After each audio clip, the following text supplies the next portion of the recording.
A Câmara Federal aprovou a PEC 13, que trata da extensão do prazo para o cumprimento pelos municípios das verbas constitucionais de 25% das receitas correntes líquidas sobre a educação. O relator da Comissão da Educação, o vereador Eduardo Borgo, tratou desse assunto na tribuna, após a fase da tribuna livre ontem na sessão. Atualizar isso. Hoje a gente amanhece com essa aprovação em 2 turnos, vai para a definição da assinatura pelo presidente Bolsonaro. De que forma isso, para o público entender, altera essa programação no exercício de 2021, objeto da SEI, para os gastos do mínimo de 25%?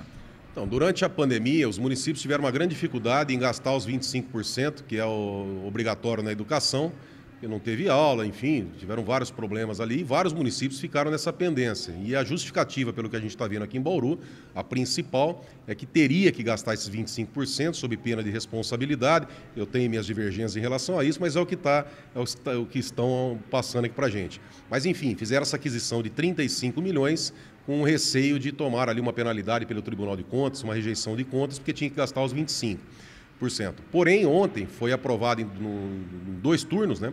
Teve a primeira votação da PEC 13 de 2021, teve um novo requerimento ali para a quebra do interstício, para que fosse votado também em 2º turno ontem, ou seja, foi aprovado e com certeza o presidente da República vai sancionar esse projeto que é de interesse nacional.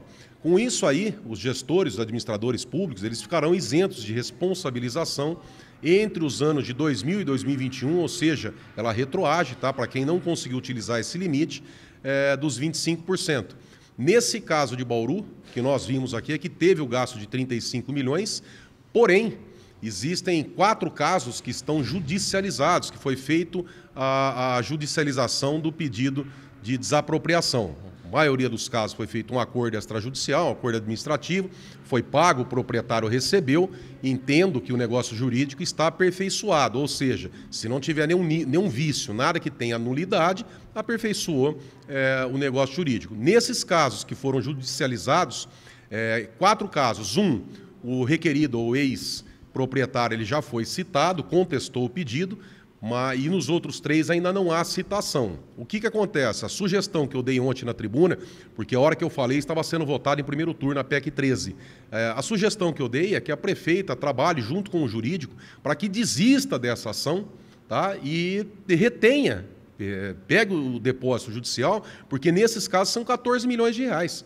Sabe? Como agora não teria essa penalidade pela não aplicação dos 25%, pela PEC, a prefeita teria até 2023 para gastar esse dinheiro. Aquilo que foi pago, que foi acordado administrativamente, já foi. A não ser que apareça alguma nulidade, aí dependendo do relatório da SEI, que possa ser perseguido. Mas, enfim, o quadro hoje é que nesses 4 casos, que é o prédio do Damásio, tem 2 glebas de terra, o prédio aqui da Cusci e... mais um agora que não me vem ao caso, daqui a pouco eu lembro. A Genormeira Gasparzinho. Da Genormeira Gasparzinho, obrigado, Nelson. Então, nesses 4 casos que estão judicializados, os próprios proprietários, ao virem aqui depor na SEI, falaram que não concordava com o valor, que seria muito maior. Então, se os proprietários concordam, se nós estamos vendo que não foi atendida a utilidade, a individualização, o porquê daqueles imóveis, e o principal caso é o do Damásio, onde funcionava o Damásio, né, que era dos irmãos Graminha, que não tem o porquê colocar o NAPRE ali, o Núcleo de Aperfeiçoamento dos Professores, num lugar, na Zona Sul, num prédio de 6 milhões de reais. Acho que isso aí está mais do que evidente. Então, e como os proprietários também falaram que foi desapropriado por um valor muito abaixo, eu sugeri, já tendo como base a aprovação, que a gente já tinha uma previsão que ia ser aprovado ontem mesmo, e foi, e hoje essa PEC 13 de 2021 foi aprovada. Sendo publicada, qual que seria a alternativa? Que a prefeita, com o jurídico, desista dessas ações, faça um acordo ali com os proprietários, porque pelo jeito eles querem reaver os terrenos que eles falaram que custa mais caro, nós teríamos esses 14 milhões de volta, e aí daria para nesses 2 anos utilizar de forma adequada, de forma devida, reformando as escolas, ou seja, gastar realmente naquilo que precisa da educação. Planejamento em relação, pelo menos, a esses 14 milhões desses imóveis. Os 35 milhões, a maior parte já foi, tá? Mas, pelo menos em 14 milhões, nós teríamos 2 anos aí pela frente, até o final de 2023, para usar de forma adequada, conforme aquele relatório que a própria Secretaria da Educação apresenta com necessidade de reformas de estruturas nos prédios, nos próprios do município.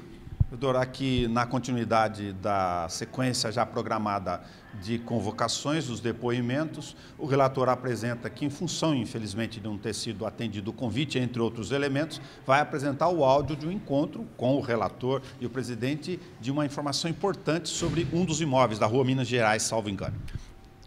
O artigo 37 da Constituição Federal, ele reza que pelo princípio da publicidade dos atos administrativos. Tá?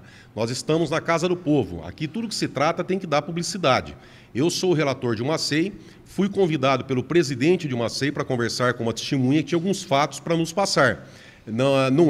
Seria, se fosse uma conversa entre dois vereadores e assunto, às vezes, específico, não seria normal você gravar. Agora, como foi com uma testemunha, aonde correria o risco dessa testemunha recuar, não atender o nosso convite e às vezes até falar que era mentira o que ela veio depor para a gente, que é praticamente isso que está acontecendo, a testemunha veio aqui depor, disse que foi a pedido do ex-patrão dela, nós convidamos esse ex-patrão, ele não veio, um terceiro interessado também não veio, essa testemunha nós mandamos um WhatsApp, ele não respondeu, pelo jeito duvido que vai comparecer, então quer dizer, como nós buscamos o interesse público, tá? E eu na condição de relator, eu gravei essa reunião e essa conversa, esse depoimento será juntado aos autos, com informações estritamente ali específicas do que aconteceu nesse processo. Agora, se acham que vão vir aqui brincar com o Legislativo, contar história e depois fugir, sabe, para impedir a gente de perseguir a verdade, estão completamente enganados. Para saber sobre o conteúdo do objeto, que esse vai fazer parte da documentação, lógico,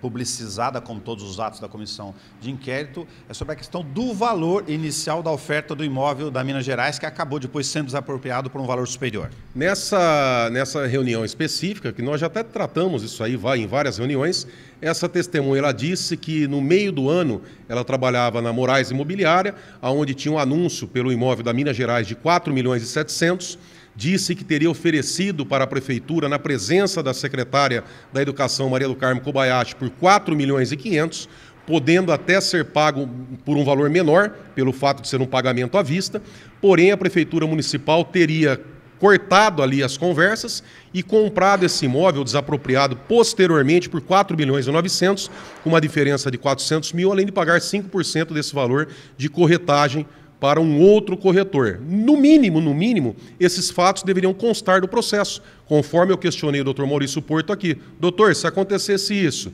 se algum servidor tivesse a informação de um valor menor, teria que constar dos autos? Sim. Então é isso que agora nós vamos constar dos autos e vai ser uma informação muito importante, não só para o desfecho do relatório, mas também como possíveis apurações posteriormente pelas autoridades competentes, dentre as quais o Ministério Público e a Polícia.